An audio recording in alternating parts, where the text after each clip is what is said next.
Well, I'm really intrigued about your work with the houseless. So, let's talk about that first, how you got started in that and what exactly do you do for them?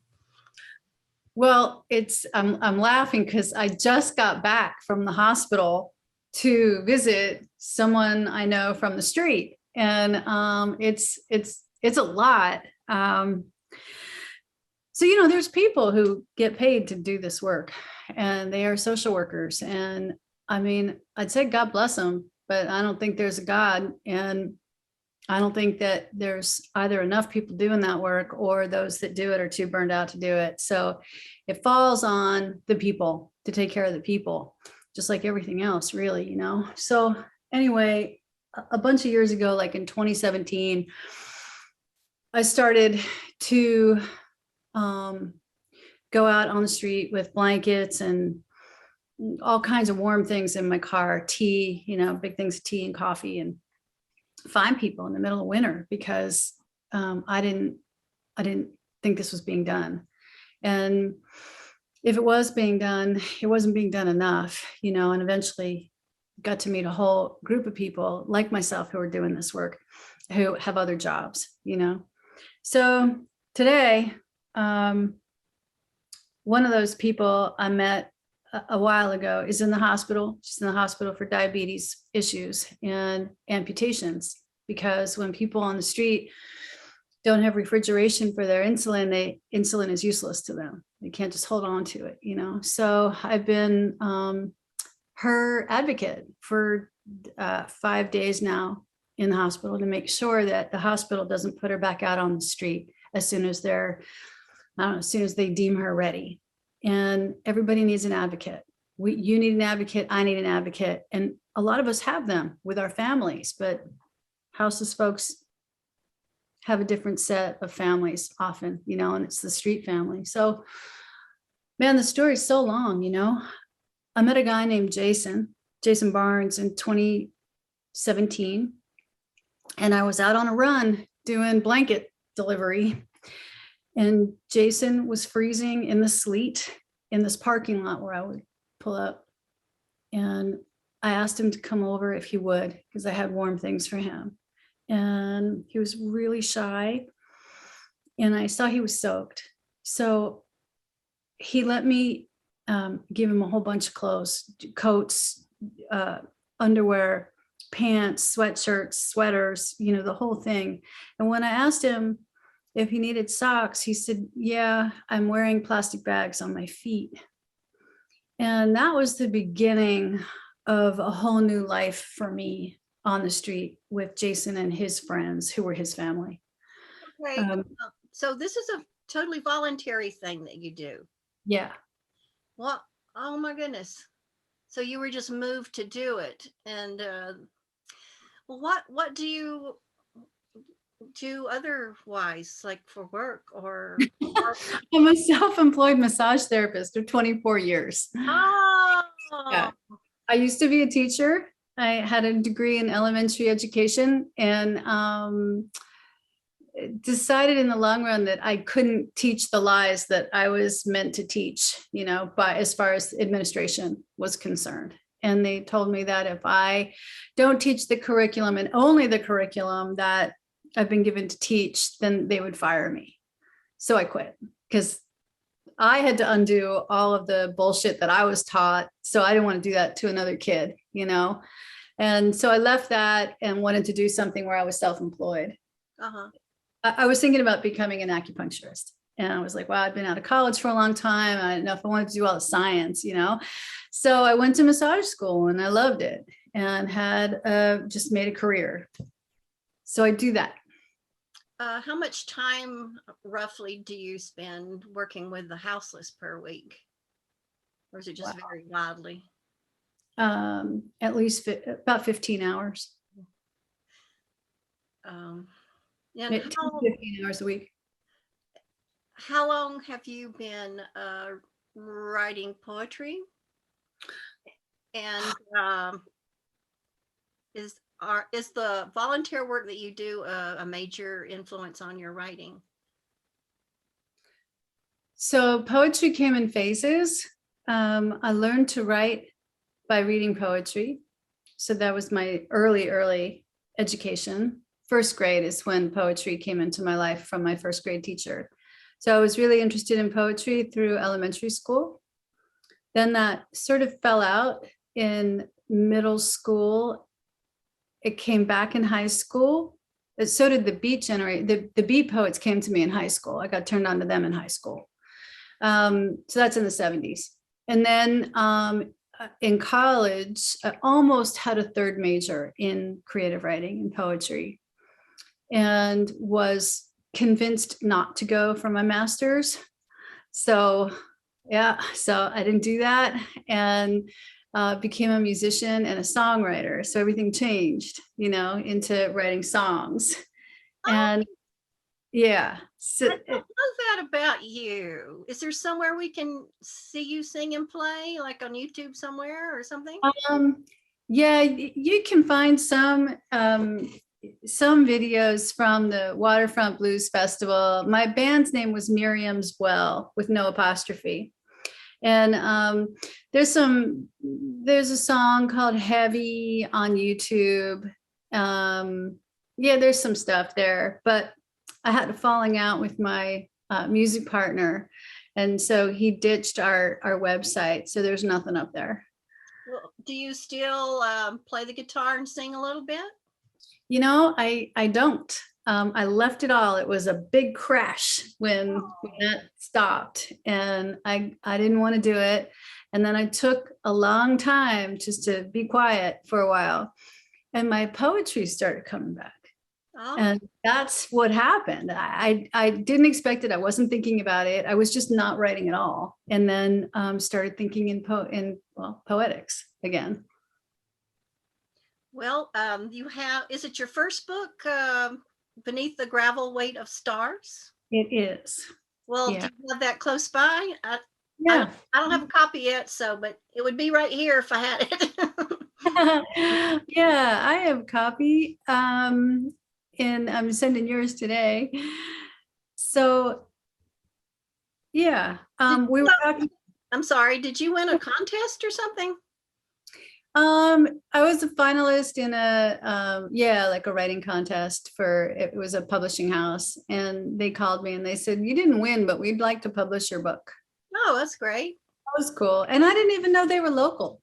Oh, super. Yeah, that was kind of a cool little happenstance, Would you like to read some poems? Yeah, I'll read, since we were talking about my houseless friends. This one's called Afflicted. And this, for me, Afflicted is it's an interesting take on how people are viewed on the street. Like, everybody has this feeling about that they know who houseless people are, that they are all mentally ill and they are all this and they're all that. This is my take on it. Afflicted. She holds her breath as if she were holding God. When she could no longer stand, when her eyes bulged like a blowfish on a hook, she exhaled, and God let go of her. Sometimes she waited for angels to appear in the silence, not knowing that the silence was an angel appearing. The doctor said she was afflicted because she could not shut her eyes. She dreamed she never slept, which wasn't a dream. She was the colors of all things, and all things were she. In the early morning hour, she would lie on the ground, feeling the moon tied tightly to her belly. She was its rock, tied to a tree. When the ground swayed, she laughed on her swing. As the moon exhaled, she tucked in the season's corners. She collected leaves and sometimes dust. She walked the shimmering, finless trail of scales, the tiptoe of jangled light. She rubbed her skin in luminescent sand to feel whole, dipping her tilt into the lost lake. Uncertain of the footings, she knew the notes of wind. Yesterday, she met a young man who was high, unliving. He told her there is beauty. She thought he was a spirit. A truck blew its horn, startling her back into the stark. She inhaled. Oh, okay. Go ahead and read one or two more and introduce them if you feel it needs it. I'm really interested in that long poem. You know what? You know what I'm talking about. Do you have that one that we had some interference on our reading one day? Huh? Was that one When the Tarp is Torn? I think so, about the pounding rain. There were a lot of lines that repeated, or it's called When the Tarp is Torn, also taken from outside. When the tarp is torn, earthly scorch of pounding rain, winter rain. December is the cruelest rain, toothless, crunching giant rain, lava weight in rock rain. Hermes pocketbook of rain, rain on rain, oh rain, oh rain, oh rain, tantrum rain, gravel tromp of egg rain, heads push into shit dirt rain, snaps the grass hairs rain, pummels the earth hide, pelts of rock, the earth cried, rain, Magdalena, Magdalena, open up your doors, open up your goddamn doors. Bombs of rain, explodes the sieve of rain, his body torn and halved in pummel rain, the arc of rain. Hey, Magdalena, open the goddamn door. Blowtorch rain, shears arm hair rain, lambs the bleat, the fuck you rain, Magdalena, Magdalena. Jesus Christ, open the door. My rain is bigger than your rain, rain. Knock, knock, bomb the fucking rain. Rain who? Capsize the boat and float rain. Lemon caper dress in rain. Pull the stockings up in rain. The butterflies smash in windows rain. Insect repellent and chemical rain. Douse the mouse inside the house rain. Cook the meat rain. Rain the trees and fall the leaves. Mud 1 foot, 1 foot, 2 foot, 3 foot rain. Mouse drowns in the cattails rain. Ocean meets the seas rain. River floats the moat rain. 3 is a crowd in an umbrella rain. Sucker punch rain. Curious how to die in rain. Car sputter rain and the windows are cracked. Windshield laughter at the rain. Sun refused to shine in rain. No rainbows in jag of glass rain. Fuck, fuck, fuck this rain. Homeless rain. Upper roof rain. Hole in chimney rain. Wet, crunching, molding rain. Oily fingers of fat man rain. Plug the hole with the dead rat rain. Squirrel is missing in the rain.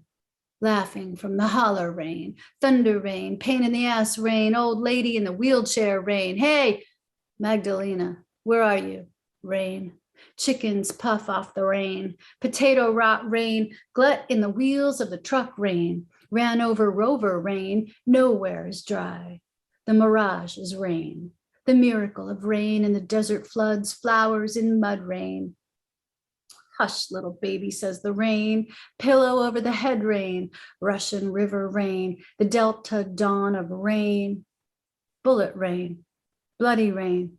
Pick the petals from the posy rain. Dad was buried in the rain. Magdalena, Magdalena, come the fuck on. Open up the doors. Rain, rain, go away. Blah, blah, a bore in rain. 3 bags full of pile high rain. Inchworm inches in the drowning rain.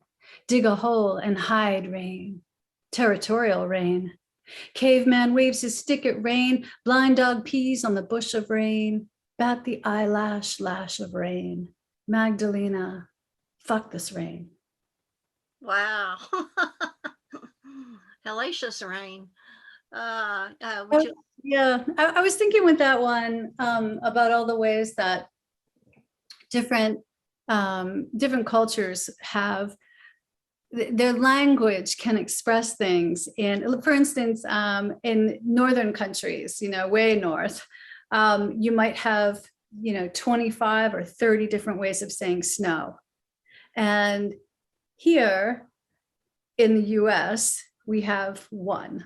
you know? And so I wanted to explore, what is it like for the culture of houseless people who live in rain or whatever the weather is 24/7? How many different ways are there to express these things? And it's not just for houseless people. It just happens to be this culture that is unlike any other culture in the United States. It's its own culture. And how do they, that's been my kind of my poetic trip with them, is just inwardly, is how are things expressed in this culture, in the culture of homelessness, in the culture of the unhoused? And we don't know because we don't listen to them. We don't even acknowledge their existence unless we're bitching and griping. Well, you've got to know probably many people, houseless people, right? Yeah. And you said they're not, the stereotype isn't really right. They don't all have mental problems or this, that, and the other. What are some of the reasons people give for living the way they do that isn't due to them having mental problems? A lot of people had their rent go up. So when the rent is raised and people are living on minimum wage, you have no wiggle room. And then you're out. You can't afford, if you're, I met a man whose radiator in his car broke. So he couldn't use his car. His car was his means to get to work. He couldn't afford the jack up in his rent, which had just happened, and pay for his radiator. He ended up living in his car, losing his house. I suspect that that situation has increased a lot in the past couple or 3 years. It has. I ask people, we talk about it, what brought them out here. Mm-hmm. And so many people do not come out to the street as an addict. It's a cause of being on the street. Because I know for me, if I had to sleep in a tent, knowing that I had no protection from men in my tent, I'd be scared to death. And there's no way that I could be in that environment without being, in some respect, addicted to something. I could not be sober through that. Understand that sentiment, yes. Do you have another one you'd like to read? Sure.